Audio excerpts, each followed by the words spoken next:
Welcome back to the AdobeConnect tutorials. In this tutorial, we're going to look at the VideoPod. Up in the upper right-hand corner, you'll see the VideoPod. And if you have a webcam on your computer, you can click Start My Webcam and you will see a little image of yourself in the screen. Now, your participants can do this as well if you give them the permission to do that. Let's see what it looks like. I click Start My Webcam right here. And this is just a preview shot, giving me a chance to adjust my webcam a little bit so that I feel like I have things set up right. And when I'm ready, I click Start Sharing. Now, once you click Start Sharing, anyone else that's in this session will also see your image, so be aware of that. There are only a few options. You can stop your webcam with this button right here. And like I said, if you have participants that are also sharing their webcam, you can either switch to a grid view or to a film strip view. And since I don't have anybody in this with me, I took some screenshots from AdobeConnect's online site. And this is what they demonstrate as a grid view. So if you have multiple participants and you want to see each other as you're discussing, you can set up a grid view and each person will appear in a block. If you want to do a grid view, you will see the speaker in the large block at the top, and each other participant will be in a block in their own little section at the bottom. So you can turn those on and off as needed. You can go to a full screen view by clicking this button. And that's what a full screen view looks like.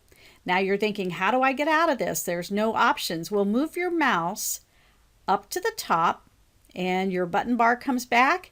And all you need to do is click the same button and you'll exit full view and you're back to normal. And last, every single pod has this little menu option button. If you click it, you will see the other options available. You can hide this option, which I'm going to do last, so I'm going to skip past it for now. You can maximize your view, which is pretty much like full view, except you still have your button bars. I'll show you. Maximize, and I still have all these options up here at the top. I go back to my options menu and I click restore and I'm back to the way I was before. If you have multiple web cameras, you can select between the different ones. You can stop your webcam, which is the same as the stop button up here. You can select your layout, which are the same two buttons we saw up above, grid or film strip.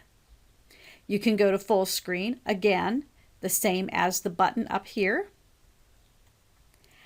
You can force presenter view. Now you'll notice that's automatically check marked, and basically that's whoever is talking will appear in the VideoPod view. So if somebody else was in this session and they started talking and they took over the microphone, their image would appear right here, which is kind of nice so you know who you're listening to. Preferences, I'm not going to go into these now, but you can look at them, of course. There's some of the more technical setups, widescreen, standard screen, and so forth. So you can look at them. I don't normally mess with them.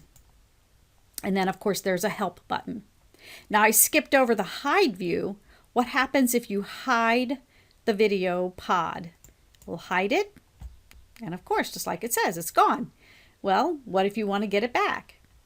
Well, come back over to your menu bar, to the Pods menu, click it, and come back down to VideoPod. But you'll notice it also turned off the camera, so you would have to click Start and start sharing. And that is how you use the web camera.